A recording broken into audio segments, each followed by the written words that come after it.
ৰাজ্যৰ শিক্ষাখণ্ডৰ ডাঙৰ খবৰ। দুখন পত্ৰক লৈ বৃহৎ জোকাৰণি ৰাজ্যত। বন্ধ হ'ব একাংশ চৰকাৰী বিদ্যালয়। গুৱাহাটীতে বন্ধ হ'ব 15খন চৰকাৰী বিদ্যালয়। একত্ৰীকৰণৰ নামত চৰকাৰে বন্ধ কৰিব এই বিদ্যালয়সমূহ। শিক্ষা বিভাগৰ নিৰ্দেশনাক লৈ এতিয়া ৰাজ্যজুৰি তীব্ৰ প্ৰতিক্ৰিয়া। ইপিনে মেট্ৰিক পৰীক্ষাত এজনো ছাত্ৰ ছাত্ৰী উত্তীৰ্ণ নোহোৱাৰ বাবে চৰকাৰে বন্ধ কৰিব আন 30খন বিদ্যালয়। বিদ্যালয়সমূহ বন্ধ কৰা প্ৰক্ৰিয়া ইতিমধ্যে আৰম্ভ কৰিছে ৰাজ্য চৰকাৰে। এতিয়া আহোঁ আনখন পত্ৰৰ প্ৰসংগলৈ।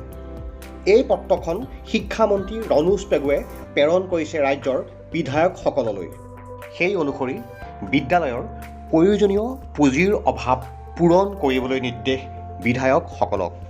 শিক্ষামন্ত্ৰীৰ এই পত্ৰক কেন্দ্ৰ কৰিয়েই শৈক্ষিক আৰু ৰাজনৈতিক মহলত আৰম্ভ হৈছে তীব্ৰ চৰ্চা। প্ৰতিক্ৰিয়া প্ৰকাশ আছুৰ নেতৃত্বৰো।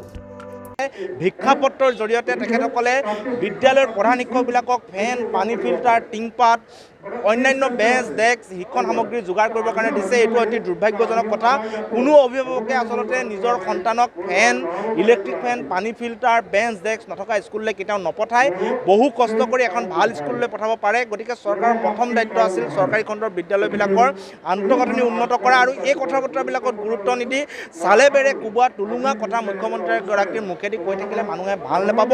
গতিকে আমি এতিয়াও আহ্বান জনাইছোঁ, আমি যিবিলাক সিদ্ধান্ত বা পৰামৰ্শ দিছোঁ এইবিলাক আমাৰ পৰামৰ্শ নহয়। আমি বিভিন্ন দল, সংগঠন, শিক্ষাগুৰু, সকলো শিক্ষক সংগঠন সকলোৰে লগত আলোচনা বিলোচনা কৰি আমি আমাৰ পৰামৰ্শ আগবঢ়াইছোঁ আৰু এই পৰামৰ্শবিলাক যুক্তি সহকাৰে চালি জাৰি চাই মুখ্যমন্ত্ৰীগৰাকীয়ে সিদ্ধান্ত লওক। আৰু আমি সকলোৱে এটা কথা জানো যে এতিয়া গোটেই চৰকাৰখন এজন ব্যক্তিৰ মতে চলিছে, সেইগৰাকী মুখ্যমন্ত্ৰী।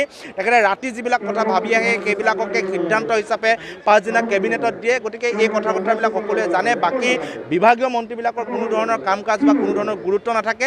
গতিকে তেখেতে ৰাতি ভাবি অহা কথাবিলাক কেতিয়াও অসমবাসী ৰাইজৰ কাৰণে শিলৰ ৰেখা বা লক্ষ্মণ ৰেখা হ'ব নোৱাৰে।